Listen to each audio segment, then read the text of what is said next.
How could the many in the universe be brought forth from the one? Because there is a philosophical dictum, from the one there can only arise the one. It is Al-Farabi, Muslim philosopher who lived in the 9th and 10th century, who had elaborated the problem. Let's find his elaboration in this video.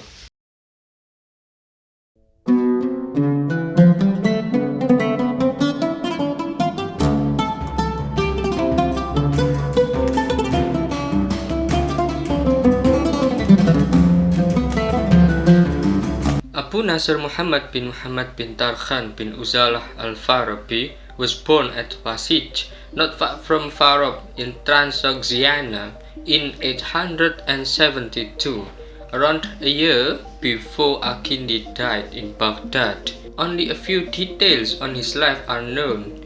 He came from a noble family. He went to Baghdad to get his education when still young, and he was taught by a Christian, Yohanna bin Haylam, and he was also taught by Abu Bishr Matta. There he was keen on studying science, mathematics, logics, music, grammar, and philosophy. According to Henry Corbin, Al-Farabi was able to understand 70 languages. Several scholars identify Al-Farabi as Sunni, while the others identify him as Shiite. But we put aside this record. He left Baghdad to go to Aleppo and then to Cairo, and he died in Damascus in 950. Al-Farabi lived exceedingly simply, and he always kept away from the worldly things, as many Sufis did. Moreover, he often wore a garb which indicates his ascetic life. His life was essentially contemplative and full of religiosity. He liked gathering and participating in musical performance. Moreover, he wrote a lengthy book on music theoretically, which is, according to Corbin, the most important account of the theory of music in the Middle Ages. Al-Farabi wrote many works on many subjects, but his very curiosity of philosophy was dedicated to studying metaphysics. In this video, we concentrate on this topic. The definition of philosophy according to Al-Farabi is science investigating the nature of all entities, including revealing the metaphysical veil of creation. It is said that Al-Farabi felt disappointed in the work of Aristotle's metaphysics due to the fact that the work was not so much to discuss God. Hence, Al-Farabi strived to seek the details in order to satisfy his curiosity. When studying Plotinus, he found the answer he had sought all the time. Al-Farabi, in his treatise on politics, asserts that the first endeavor which has to be done is know the existence of the creator of the universe. By way of observing and contemplating all entities, one should ask whether all entities have their causes. By induction, one will know that there is a cause for everything. Subsequently, Al-Farabi suggests us to examine the close cause and question whether the sequence of the causes would continue with no end or not. According to Al-Farabi, it is impossible that the causes are infinite because the infinite ones cannot be known. So the causes must have their end, and the only cause of the entire cause is the one, Al-Wahid, as the only cause whose essence is simple and indivisible. Here, Al-Farabi, as Aristotle, identifies God as the unmoved mover. Accordingly, God is the first being or the first cause of the causes. According to Al-Farabi's viewpoint, the first being must be the most perfect, be free of the likes, be free of the matter, and without any form, since the form can only exist in matter, so that there is no one preceding and exceeding him.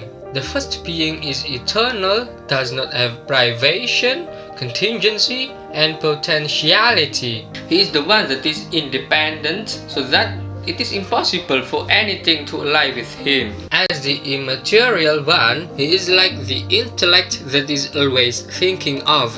As the intellect, he is the one in his own thinking. In other words, since the first being neither is matter nor has any material substratum, it must be an intellect in act. As an intellect in act, about whom or what is it thinking?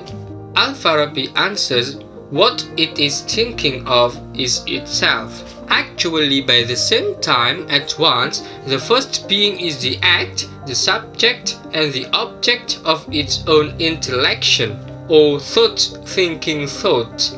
This record was elaborated by Al-Farabi from Aristotle, but he didn't stop in Aristotle's thought. He went on to explain it further, in particular to answer a big question: how are the many brought forth from the one? The effect of thought-thinking thought results in the process of emanation. The activity of thinking is the cause of the emergence of the many. The theory of emanation presented by Al-Farabi was taken from Neoplatonism's concept, which attests that the universe comes from the emanation of the One. The primary problem that propelled the theory of emanation to be born was how from the One the multiple entities in the universe emerged. Whereas, on the other hand, there is a philosophical dictum: from the One there can only arise the One. At the beginning there was only the One, there was nothing than the One, and then there was the divine emanation from which the process of creation commenced. Start from the One, the most supreme being, to immaterial beings below it, to the lowest beings that are the material part of the world. According to the concept of emanation, the first one thinks of himself, so that it automatically emanates the first intellect as the result of his thinking. According to Hadith Qudsi, God said, "The first I created was the first intellect."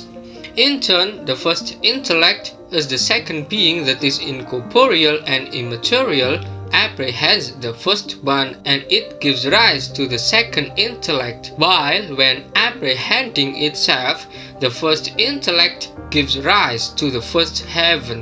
The second intellect, when apprehending the first one, gives rise to the third intellect, while when apprehending itself, it gives rise to the second heaven. This hierarchical process continues, being followed by the fourth, the fifth, until the 10th intellect with the corresponding spheres of the fixed stars: Saturn, Jupiter, Mars, the Sun, Venus, Mercury, and the Moon respectively. The creation of the cosmos, according to the concept of emanation, means that it was not created through his will, but merely because of a logical necessity. However, the series of the intellect closes with the 10th intellect, and when apprehending itself, it gives rise to the sphere of the earth. The 10th intellect is the lowest in the levels of existence in the immaterial realm. It is quintessential to be noted that, contrasted with the previous stages, the earth is no longer purely immaterial, but it has been a composite of immaterial and material elements. In other words, all existing entities in the earth are a composite of matters and forms. As a clear illustration, human being is a composite of material body and immaterial intellect or soul. The big question can appear to interrupt our discussion. Why did the process of emanation close with the 10th intellect? The answer is not too complicated. This is only related to the development of astronomy in the era of Muslim philosophers at that time, which was colored by Ptolemaic views. In Ptolemaic astronomy, the planets were believed to be 10. Due to the 10 planets, the intellects were limited to be 10. We have briefly answered our question. Therefore, Al-Farabi is called the second teacher or the second master, as the continuity from Aristotle called the first teacher. As a conclusion, one point why Al-Farabi is called the second teacher after Aristotle as the first is that, according to a scholar, he is the first philosopher in Islam. Before him, undeniably, Al-Kindi had opened the gates of the Greek philosophy for Islamic world, but he didn't create a philosophical system specifically. Contrary to Al-Kindi, Al-Farabi fully created a philosophical system in the Islamic world as the role of Plotinus in the West. How is your opinion regarding Al-Farabi's thought? You can text it in the comment. See you there.